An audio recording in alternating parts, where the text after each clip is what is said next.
Hi friends, எல்லோரும் எப்படி இருக்கீங்க? ஒரு 2-3 நாளாக வீடியோ போட முடியல.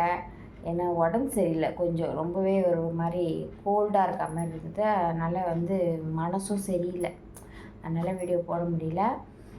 இன்றைக்கி வீடியோ போடணுன்றதுக்காக போட்டிருக்கேன்.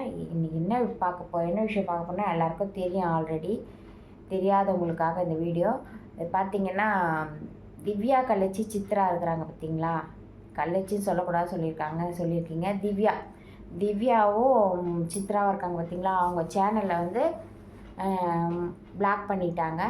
இதுக்கப்புறம் பார்த்திங்கன்னா, அவங்க அந்த சேனல்லேருந்து அவங்களுக்கு எந்த ஒரு பணமும் வராது.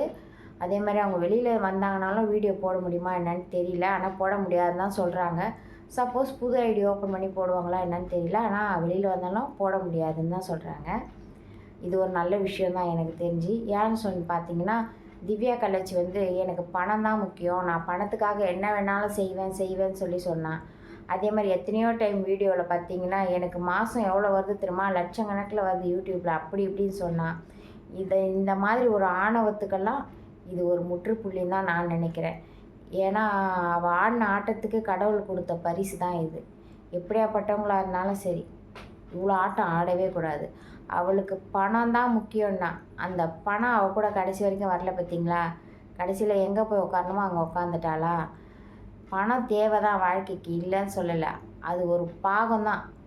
அது நம்மளுக்கு தேவையான அளவுக்கு தான் இருக்கணும், அளவுக்கு மீறி இருக்கக்கூடாது. அது வந்துச்சுன்றதுக்காக, பணம் வந்துச்சுன்றதுக்காக ஆணவமும் இருக்கக்கூடாது.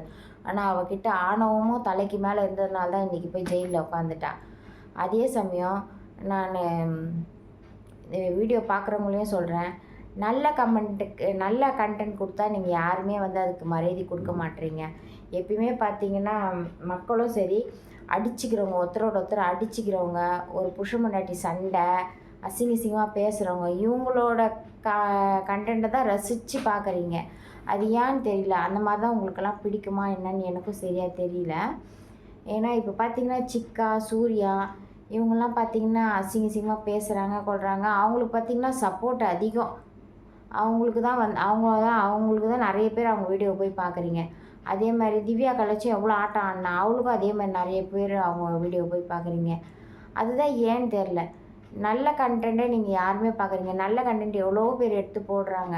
அவங்கள்ட்டெல்லாம் போய் பார்த்தா சுத்தமாக வியூஸும் போயிருக்காது, நீங்கள் அவ்வளோவா அதை பார்த்துருக்கவும் மாட்டீங்க. மக்களுக்கு ஒரு வேளை ஒருத்தருக்கு ஒருத்தர் அடிச்சுக்கிறது, ஒரு குடும்பம் பிரிஞ்சிடுறது, இதுதான் பிடிக்குமா என்னன்னு எனக்கு தெரியல. நீங்கள் இந்த பண்ணுற தப்புனால தான் திவ்யா கலைச்சி, இந்த சிக்கா, சூர்யா இந்த மாதிரி ஆளுங்கள்லாம் தலை திமிரில் இருக்கிறாங்க. தலை மேலே திமிரை வச்சுக்கிட்டு திரியிறாங்க. நீங்கள்லாம் அவங்க சேனல்லாம் அந்தளவுக்கு லைக் பண்ணாமல் விட்டிங்கன்னா தானாக அவங்கெல்லாம் இறங்கி வருவாங்க. எப்பயுமே நான் அதுதான் சொல்கிறேன். நான் சொல்கிறது எதுவும் தப்பு இருந்தால் நீங்கள் என்னை மன்னிச்சுக்கோங்க. ஏன்னா என் மனசில் என்ன படுதோ நான் அதை மட்டும்தான் வீடியோவாக போடுவேனே தவிர, மற்றபடி எக்ஸ்ட்ரா தேவையில்லாத பேச்செல்லாம் இதில் இருக்காது. இப்போதைக்கு திவ்யா கலைச்சி போட்ட ஆட்டத்துக்கு கடவுள் கொடுத்த பரிசுன்னு நான் நினைக்கிறேன். இதில் எனக்கு ஒரு பக்கம் சந்தோஷமாக தான் இருக்குது. உங்களுக்கு எப்படி இருக்குதுன்னு ஒரு கமெண்ட் பண்ணுங்கள், லைக் பண்ணுங்கள், ஷேர் பண்ணுங்கள், சப்ஸ்கிரைப் பண்ணுங்கள். பாய்.